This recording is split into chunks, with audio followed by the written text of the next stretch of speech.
eu sou a Vá, professora de redação do Ponto A, e hoje eu vim conversar um pouquinho com vocês a respeito de uma dúvida que eu sei que muita gente tem, um questionamento que a gente recebe bastante e que merece ser explicado, merece ganhar um tempinho aqui da nossa atenção.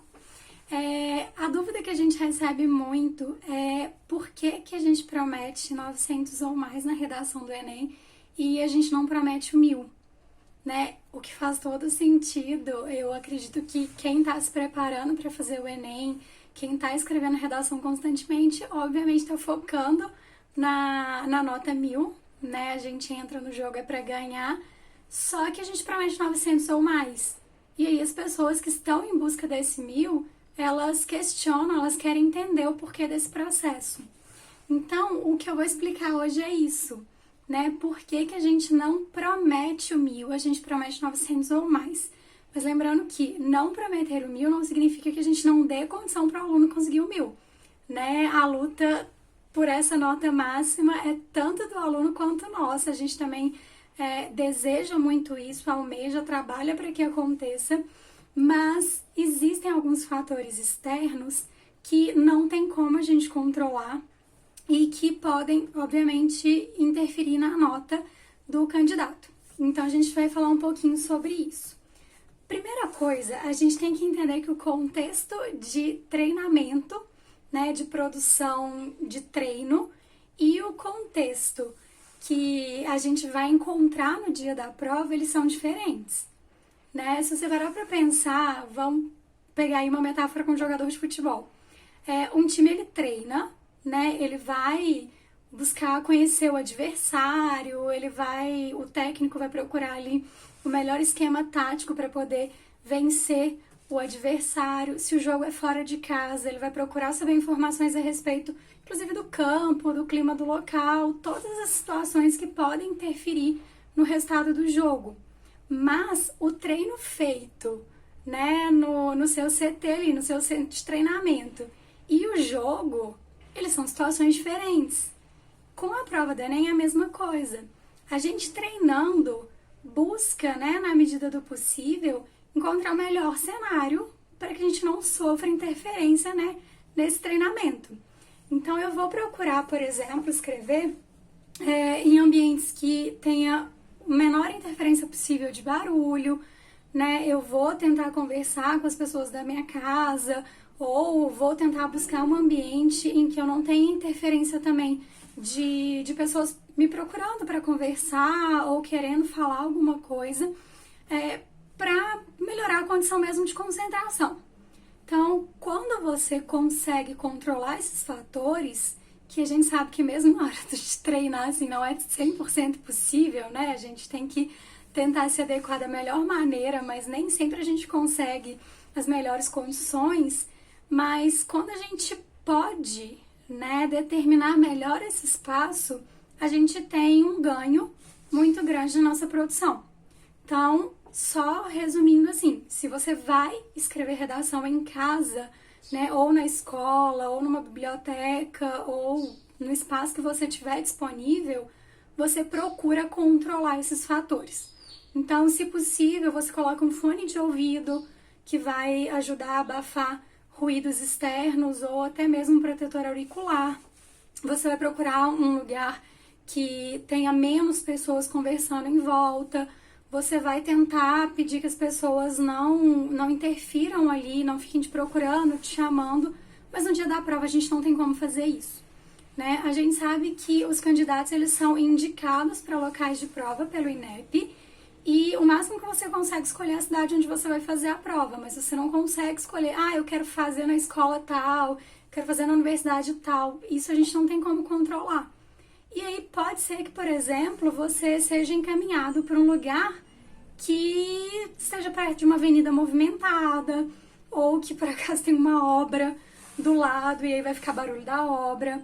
Pode ser que dentro da sua sala de aula tenha algum aluno que está aí gripado, que vai tossir, que vai espirrar, ou algum barulho que possa ser feito pelos outros candidatos. A gente sabe que os candidatos, eles solicitam idas ao banheiro, né, ida para beber água, então essas interferências não tem como.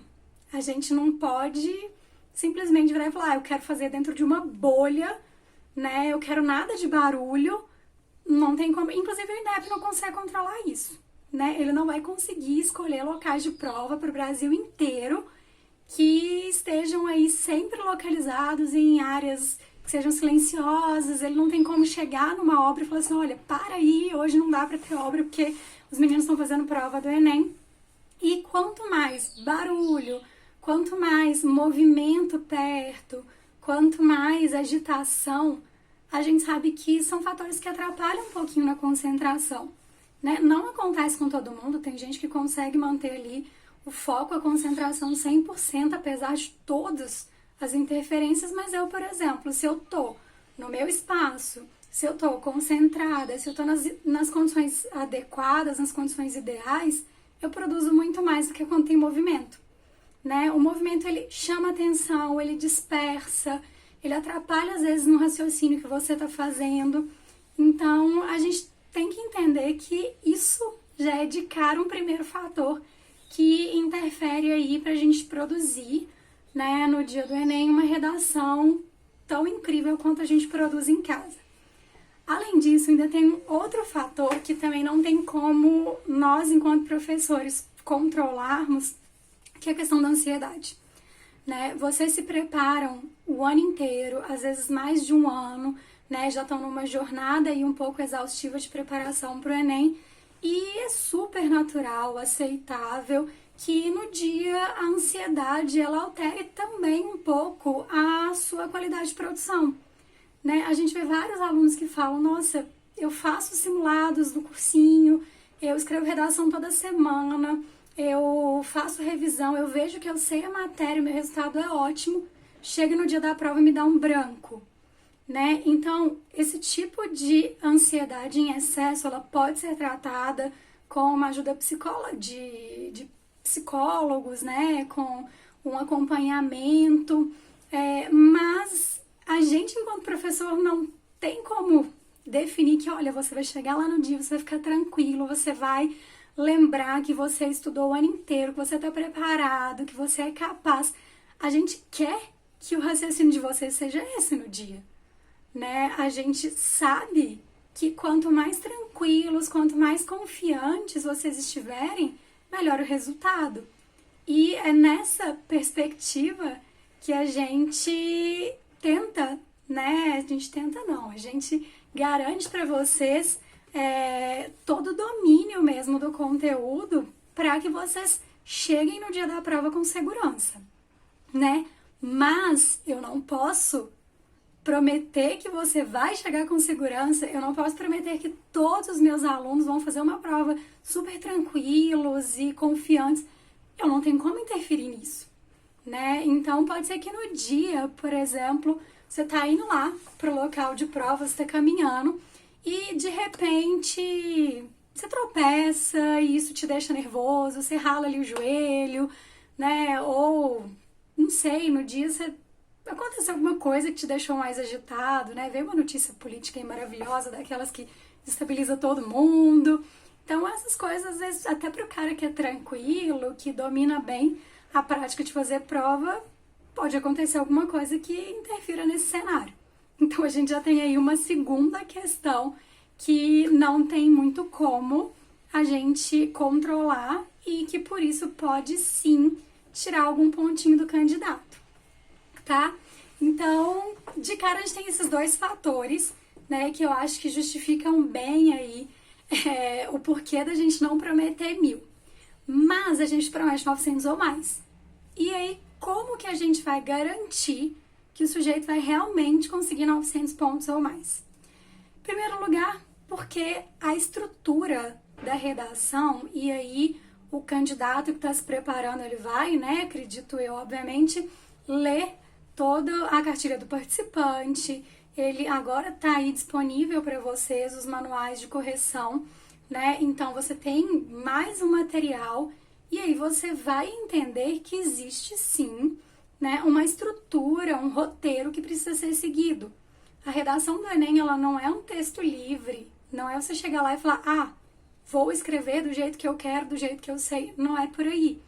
ela é uma prova, né? Ela faz parte aí das provas do Enem. A gente tem as 4 áreas do conhecimento, e essas 4 áreas do conhecimento são divididas aí com 45 questões para cada uma delas, mais a redação. Então, a redação é uma prova. E aí, ela é uma prova que precisa ter parâmetros para correção. Se ela é muito livre, fica muito complicado de eu, por exemplo, avaliar, né, se o candidato X e o candidato Y demonstraram as mesmas competências, sendo que cada um teve a escolha ali, pôde optar por um tipo textual diferente, pôde optar por uma apresentação diferente do tema.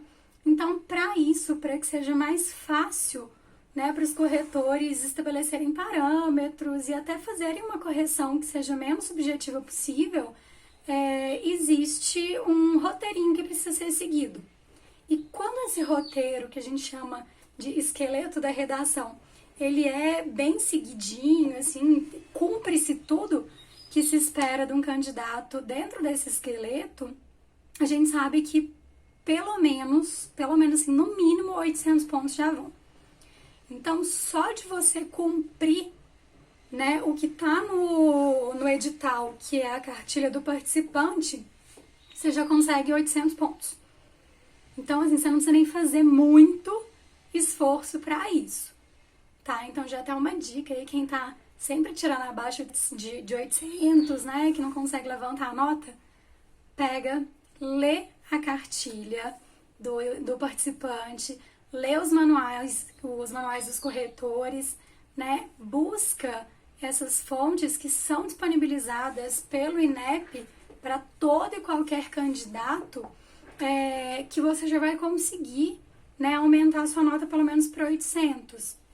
E aí, existem outras questões que a gente também consegue trabalhar com o aluno, tá? Então, a primeira coisa, a gente apresenta para ele todos os elementos que estão na cartilha do participante, a gente faz uma análise rigorosa disso, a gente sintetiza, né, esse roteiro, que é um roteiro que deve ser seguido dentro de um esqueleto, né, e a partir desse esqueleto a gente vai começar a desenvolver habilidades, né, com muito treino, com parte teórica, com exemplificação, com análise das redações dos candidatos que já alcançaram, né, a nota 1000, que é o que a gente foca, e a gente vai ensinar, então, a fazer esse arroz com feijão, esse básico, muito bem feito.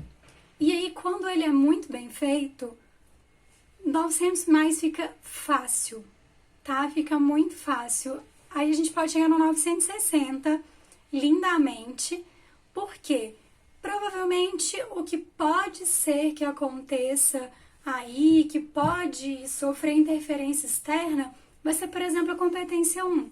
Né? A competência 1, ela é a competência que avalia a parte gramatical. Então, só para a gente voltar um pouquinho, a redação do Enem ela é corrigida em 5 competências e cada uma delas avalia uma habilidade de escrita. A competência 1, ela avalia mais a parte gramatical do texto e ela vale 200 pontos. A pontuação, a penalização, ela acontece de 40 em 40 pontos. Então, um aluno que tem um bom domínio gramatical, um aluno que treinou bastante, um aluno que se preparou, que fez todas as aulas, escreveu redação toda semana, né, que teve aí um padrão de dedicação bom, ele vai perder, no máximo, 40 pontos. Para você tirar os 200 pontos na competência 1, nessa avaliação gramatical, você pode ter ainda 2 errinhos, né, que sejam erros diferentes, mas você pode cometer até 2 errinhos. Então, dá até para tirar os 200 pontos, né? Mas vamos pensar que você está num ambiente ali com barulho, você está num ambiente que tem um coleguinha que está mexendo o tempo todo. E eu vou contar uma experiência própria. Ano passado eu resolvi fazer a prova do Enem. Depois de, se eu não me engano, 12 anos que eu tinha feito. Eu fiz a prova do Enem só quando eu terminei o ensino médio, terminei o 3º ano, 2007, 500 anos atrás. E na época ela não tinha todo esse valor de, por exemplo, de garantir uma entrada na universidade, né? A gente meio que fazia mais para ajudar as escolas ali que eram ranqueadas e para conseguir uma nota legal para a escola. E, de certa forma, dava uma avaliada também no que a gente tinha aprendido. Mas, enfim, aí depois eu nunca mais fiz. Eu entrei na universidade e não tive uma necessidade de fazer. E ano passado eu resolvi fazer para passar pela experiência do aluno. Né? Eu fiquei naquela coisa, eu dou aula, já são 10 anos de sala de aula trabalhando só com redação do Enem. Mas é uma redação que passou por processos de mudança ao longo do tempo. O ambiente de prova é diferente, o formato da prova é diferente, então eu quis passar pela experiência. E fui fazer a prova, eu fiz na minha cidade, em Patinga, porque achei melhor, que eu teria menos risco aí de trânsito e tudo. Fiz num local de prova 0 defeitos, sala de aula tranquilinha, um prédio bom, bem localizado, ar-condicionado estava ali na temperatura boa. Só que a pessoa que estava na minha frente, ela mexia o tempo todo. E aí as carteiras, elas eram muito próximas, né? As fileiras estavam distantes, mas as carteiras, elas estavam muito próximas uma das outras, a que fica na frente e atrás da gente. E a pessoa mexia muito. Então, assim, toda hora, às vezes eu estava concentrada ali, escrevendo meu rascunho, tudo, vinha e mexia. E aquilo me dava ali uma parada no raciocínio. Outra coisa, era uma menina que tinha um cabelo maior que o meu. E aí ela também prendia o cabelo e soltava muito. Isso me distraía. Eu ficava olhando assim e falava, oh meu Deus, distraí de novo. Então eu já percebi ali de cara que o meu contexto de produção não era de fato o mais incrível do mundo. Ele estava ótimo, mas eles tinham ali um probleminha. Tá? E não era culpa dela, ela não tava, como se diz, desrespeitando o ambiente, mas é normal, você mexe, né? Você fica ali, sei lá, 4 horas sentados numa cadeira, tem hora que você precisa dar uma levantada na coluna, você dá uma mexida, e se a carteira tá muito colada com a do colega, não tem como, né? Então você vai ali, de certa forma, interferir no que ele tá fazendo. E aí, só para falar o que isso fez comigo. Isso me fez errar 2 vezes na escrita. Eu fiz o meu rascunho e quando eu fui passar limpo, na hora que eu tava escrevendo, uma das vezes ela mexeu na cadeira e aí eu dei aquela riscadinha. E aí eu fiz o procedimento normal, risca a palavra, né, pra fazer a rasura, escreve na frente. Então, assim, não foi um prejuízo grande, mas na minha casa, escrevendo sozinha, eu provavelmente não ia ter esse problema. E da segunda vez ela foi mexendo o cabelo dela caiu em cima da minha mesa. E aí eu errei uma segunda palavra. Então, assim, esses erros, eles não impedem que eu tire 1000. Eu posso continuar tirando 1000 com isso, mas, querendo ou não, provoca ali a necessidade de fazer uma rasura que eu não faria se não fosse nessa situação. E revisei meu texto 500 vezes, tanto rascunho quanto texto oficial que ia ser entregue. Olhei palavra por palavra, 500 vezes, conferi todas as vírgulas, todas as concordâncias, as regências, entreguei a redação. E vocês acreditam que eu ainda errei uma palavra? Que eu olhei 500.000 vezes a minha redação. Então, assim, no texto todo eu tive um erro só. Mas foi o erro mais bobo do universo. Ao invés de escrever teoria, eu comi o O e virou teria. Então, vejam, mesmo eu não estava nervosa, não tinha ansiedade, não tinha nada disso, que eu estava fazendo ali meio que brincando, meio no teste, eu só queria passar pela experiência do aluno, então não tinha nada que estava me interferindo, né? Mas eu comi um O. E aí o meu O transformou a palavra teoria em teria, né? Então, assim, pode acontecer. Mesmo você estando super tranquilo, mesmo você revisando 500 vezes, mesmo você tendo uma prática de escrita muito grande, como é o meu caso, eu trabalho mais de 10 anos com isso, tenho formação em letras, então eu tenho uma prática, né, um uso da gramática muito recorrente e que me ajuda a ter mais domínio. Então, assim, mesmo com todo esse domínio, eu ainda errei. Então, pode ser, às vezes, na hora de passar limpo, né, a gente levando em consideração aí todas as situações que eu expus, na hora de passar limpo, pode ser, então, que aconteça de você comer uma letrinha, né, ou de comer uma palavra. Quantas vezes a gente vai escrever e aí acaba comendo uma palavrinha, de cometer um desvio ortográfico que, não, às vezes é uma palavra que, não tô tão acostumada assim a escrever essa palavra, e na hora você tenta até recorrer às regras, mas aí você tá cansado, você tá ansioso, né? Então, às vezes passa um S ali no lugar do Z, ou vice-versa, passa um C no lugar de dois S's, e aí você, quando você pega o texto depois, você pega o espelho e você fala, não acredito que eu fiz isso. Mas um dia você não percebe, tá? E outra coisa, quando a gente escreve o nosso texto, a gente até revisa o rascunho, né? Lógico, a gente não vai passar limpo sem revisar, mas se você mesmo escreveu, a chance de você achar erro é muito menor do que quando você pega o texto de alguém para corrigir. Por quê? Você escreveu, obviamente, com o que está na sua cabeça, né? Você tem um raciocínio, então para você aquilo é muito claro. E aí você colocou lá, e aí vamos supor que você colocou um S no lugar de um Z. Mas se você escreveu desse jeito é porque na sua cabeça isso está certo. Quando você revisa, como você acabou de escrever, você está ali num processo, como diz, o raciocínio ainda está muito fresco, a chance de você identificar esse erro é menor.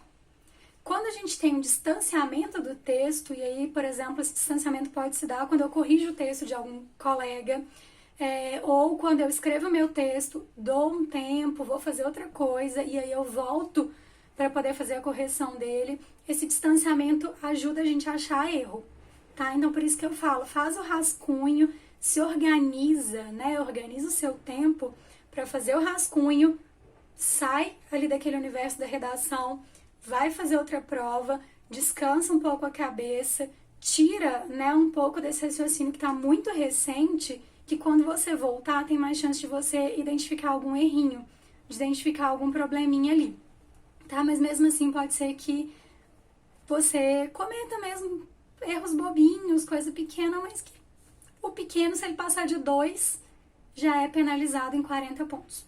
Tá? A gente ainda tem isso, que o Enem, às vezes você errou 3 palavrinhas, você fala, nossa, vou perder 40 pontos. Vai. O mínimo que penaliza é 40, de 40 em 40. Tá? Então, a competência 1 pode ser, sim, que você perca algum pontinho ali por uma distração, por um descuido, ou por um desconhecimento mesmo de alguma regrinha, de alguma palavra, né? A nossa gramática é muito cheia de detalhezinho, então pode acontecer. Na competência 2, muito tranquilo, né? Então, quem faz as aulas, quem estuda, quem entende bem, né, o esqueleto da redação, mamão com açúcar, domina a competência 2 perfeitamente. Competência 3. Entra aí outra competência que a gente não consegue controlar 100%. Por que eu não consigo controlar a competência 3 100%? Competência 3, ela diz respeito mais ali à sua capacidade de organizar as informações que você selecionou, de interpretar essas informações, de relacionar bem, né, a sua ideia com o repertório que você escolheu, né? A produtividade do repertório, ela é avaliada na competência 2, mas a sua capacidade de interpretar esse repertório e transformar ele ali num suporte para a sua argumentação é avaliado na competência 3. E aí, a gente já viu vários casos de alunos que nas 2 avaliações, porque toda a redação da Enem ela é corrigida por 2 pessoas, tá? Isso é feito exatamente para poder evitar que aconteça algum problema de subjetividade, que alguém seja prejudicado. Então, o que acontece? A gente já teve vários alunos e também outras pessoas que procuram que tiraram 200 pontos com um dos corretores na competência 3 e 160 com o outro. E aí fica assim, mas a competência 3 ela avalia, né, a minha capacidade de desenvolver todas as informações, a minha capacidade de relacionar bem os elementos que eu apresentei. E aí um corretor entendeu que está 100%, que está maravilhoso, o outro já achou que faltou alguma coisinha. Então, a gente tem que entender que quem corrige a redação são pessoas. A redação ela não é corrigida por uma máquina. É diferente das questões objetivas, né, de múltipla escolha, que você preenche um gabarito e esse gabarito ele é passado numa máquina e é corrigido por uma máquina, né? A gente viu ano passado que até a correção do gabarito pela máquina teve probleminha. Então, quando é corrigido por pessoas, uma série de fatores também interferem. O ser humano, ele primeiro ele pode errar, tá? Então, assim, não que eu esteja dizendo que os corretores erram, não é isso, mas ele tem uma visão a respeito das coisas que, querendo ou não, é uma visão subjetiva, né? Então, vamos supor que eu peguei uma redação para corrigir. Ela tá incrível, tá maravilhosa, né? Eu dei uma nota super alta. E aí, logo em seguida, vem uma outra que cumpre tudo que tá colocado no edital, mas que, às vezes, não desenvolveu tanto quanto o aluno da redação anterior. E aí isso pode, querendo ou não, interferir na sua avaliação. Então, pode ser que um corretor entenda, não, ok, ele até poderia ter desenvolvido mais, mas ele cumpriu o que precisa, então vou dar os 200 pontos. O outro pode entender que aquele um pouco mais que você poderia ter desenvolvido fez falta, que esse um pouco mais ele era fundamental ali no processo e que não dá para te dar os 200 pontos e ele te dá 160. Então, o aluno que se prepara, né, o aluno que conhece o esqueleto, o aluno que produz, o aluno que envia a redação para ser corrigida e que quando recebe a correção, estuda a correção, porque não adianta nada escrever, mandar para correção, receber, olhar a nota e falar ou falar e não olhar, né? A correção, ela é um material, ela faz parte do processo de treinamento, ela faz parte do processo de produção e a gente corrige com todo carinho, colocando um monte de dica, um monte de detalhe. Não é para vocês pegarem e se enfiar no bolso, não. É para estudar. É para olhar lá e falar, olha, perdi ponto na competência 3, vamos ver o que a Val, o que a Fê falaram ali.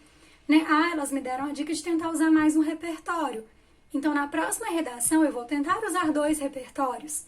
Então, quando o aluno faz isso, o máximo que ele vai perder de ponto é 40. Máximo. Ele não vai perder mais ponto do que isso. Então, vamos supor aí que tenha acontecido um problemazinho na competência 1, e aí um corretor, por acaso, entendeu que faltou alguma coisa ali na competência 3, por mais que o aluno tenha se esforçado para desenvolver tudo, e aí ele vai perder no máximo 80 pontos. Então, 920 ainda está garantido, já 900 ou mais. Competência 4, domínio de mecanismos linguísticos, né, para a construção do texto. Então, vai avaliar se você colocou articulador textual. Nós vamos treinar isso 500 vezes, né? Isso vai se tornar um processo totalmente automático. A chance de você errar ou de algum fator externo interferir nisso, mínimo possível. Vai avaliar se você consegue fazer referenciação, se não fica repetindo as mesmas palavras várias vezes. Ok, caiu um tema que tem a palavra água. Não sei sinônimo de água, a não ser que eu recorra ao bem natural. Elemento, né, imprescindível à vida. Mas ok, você não precisa ficar repetindo a palavra água toda vez. Se você não conhece um sinônimo, que seja ali um sinônimo incrível, nós vamos aí usar os outros recursos que vão ser exaustivamente treinados também durante todo o curso, que é, por exemplo, pronominalização, uso de hipônimos, uso de perônimos. A gente vai treinar, né, frase síntese, para a gente não repetir palavra. Então, você vai estar ali, né, você vai ter o domínio das técnicas para não repetir palavra. Então, não tem porquê cometer esse desvio também. Não é um desvio assim que sofre tanta interferência externa. E competência 5 nem se fala. Competência 5 a gente tem, né, dali marcadinho tanto na cartilha do participante quanto no manual do corretor, tá indicado os 5 elementos que você precisa ter, quem faz o quê, como, para quê, e um dos elementos detalhados. A gente vai treinar isso toda semana quando a gente for produzir uma redação, né? Então, também não tem por que errar, né? A competência 5, que diz respeito à conclusão do texto, né? E a proposta de intervenção, ou seja, você propor uma solução para o problema que você apresentou no texto, ou para os problemas que você apresentou no texto, ela precisa ser muito trabalhada, tá? Apesar de ter várias dicasinhas, vários truquezinhos pra gente não esquecer nenhum elemento, porque não é só colocar os elementos, mas colocar elementos que sejam coerentes com a sua discussão no texto, elementos que façam sentido, propostas que sejam viáveis, propostas que tenham agentes que realmente correspondam, né, ao que foi proposto ali como solução, proposto como ação. Então a gente vai treinar tudo isso, mas também não é uma competência que sofre aí tanta interferência externa. Estando 5 elementos bem identificados, 200 pontos, tá? Então só para retomar, competência 1, pode ser que a gente tenha aí algum probleminha, lembrando que os fatores externos interferem muito, né, na nossa produção. Num texto de 30 linhas, você vai escrever muitas palavras, então, se você cometer 3, 4 erros, você já vai perder 40 pontos, mas nem por isso, vamos combinar, você não sabe gramática, né, porque daquele tanto de palavras, você errou 3, 4, você tem um bom domínio de gramática, só que para tirar 200 pontos, você tem que ter um excelente domínio da gramática. Então, pode ser que perca-se aí 40 pontinhos. Competência 2, tranquilo. Domino o esqueleto, sei o que eu tenho que fazer, não tem muito onde errar. Competência 3, pode ser sim que a subjetividade da avaliação, por mais que existam muitas regras, muito treinamento dos corretores, eles são treinados para que a subjetividade interfira o mínimo possível, pode ser que alguém considere ali que o seu texto não ficou excelente, que faltou alguma coisinha. Então também dá para perder 40 pontinhos. Dá não, né? Mas pode ser que se perca 40 pontinhos. Competência 4 e competência 5, treino, domínio de técnica, tá? Então se a gente for levar isso em consideração, o aluno ele vai conseguir uma nota pelo menos aí 920. É uma nota muito boa mesmo. E ainda fica uma margenzinha de 20 pontos, né? Para caso algum corretor tenha um surto lá, fique meio doidão, e resolva te tirar 40 pontos, o outro não tirou, você ainda tem ali a médiazinha desses 20 pontos. Mas 920 pelo menos dá para tirar tranquilo quando se prepara corretamente, né? Quando tem um bom preparo, quando você tem um bom suporte e quando você se dedica. Então, mesmo 900 ou mais, a gente promete para quem está comprometido com a gente. A gente promete para quem quer realmente alcançar essa nota e que vai treinar, que vai correr atrás, por mais difícil que seja. A gente tem aluno que chega tirando 400, 500 pontos nas primeiras redações que produz e é o aluno que eu sei que vai virar o meu melhor amigo ao longo do ano, que a gente vai conversar muito, a gente vai fazer monitoria, a gente vai correr atrás, a gente vai dar um jeito, tá? Até que se esclareça todos os elementos, até que o aluno consiga dominar as habilidades, as técnicas que ele precisa para poder produzir uma boa redação. E aí, esse aluno que se dedica, que corre atrás, que tá ali sempre com a gente, que tá interessado e que a gente sabe, nem sempre é tão fácil, a gente sabe que a vida não é só redação, a gente sabe que nem todo mundo consegue se dedicar 100%, tem pessoas que trabalham, tem pessoas que cuidam de outras pessoas dentro de casa ou fora de casa, tem gente que ainda tá aí na escola, né, fazendo segundo, terceiro ano e ainda tem que conciliar isso com o preparatório de redação, mas a gente está tão disposto a correr atrás e ajudar quanto a pessoa que quer. Então, para quem se dedica, né, para quem tá disposto, para quem tá afim mesmo de tirar esse 900 ou mais, tá tranquilo. E aí vai ser um forte candidato ao 1000.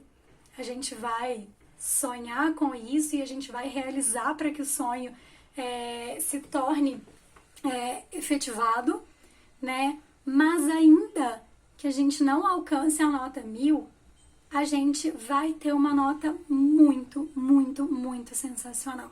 Para vocês terem uma ideia, só 3% dos candidatos no ano passado tiraram acima de 900. Só 3%. Então vocês pensam, é muito pouco, é uma nata, sabe? É elite mesmo. Então acima de 900 é um mínimo de alunos que tira. Então você vai continuar, né? Você pode até não ter seu nome lá divulgado entre os que tiraram nota 1000, né? Ou pode ser que você tenha, que você consiga, mas ainda que você fique no 900 ou mais, pensem o quão incrível é estar entre os 3% do Brasil, né, que bateram aí na trave de conseguir a nota máxima.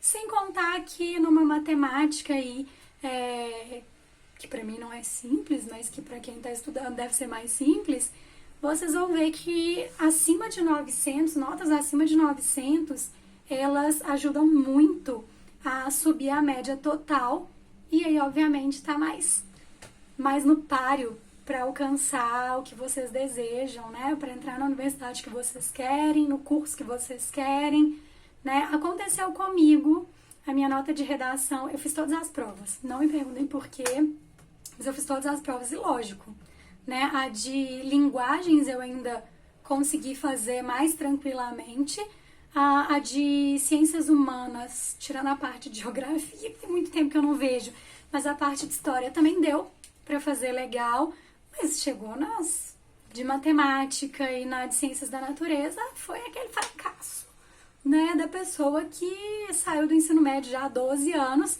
que lembra conceitos básicos, mas que não lembra detalhes, né, que tá aí há muitos anos se dedicando ao estudo da língua portuguesa, da produção de texto, da literatura, mas que não pegou para estudar tanto biologia, química, física. Então a minha nota foi bem mais baixa, né, em matemática e ciências da natureza. E mesmo assim, a minha média total foi boa. Ela foi inclusive uma média total que me aprovaria em vários cursos, me aprovaria de novo em letras na UFMG. Então eu entraria na faculdade novamente, mas me aprovaria em cursos, inclusive, bem mais concorridos, mesmo sem eu ter me preparado para fazer as questões objetivas. Mas a minha média na redação ajudou a subir, né? A minha nota na redação ajudou a subir muito a média.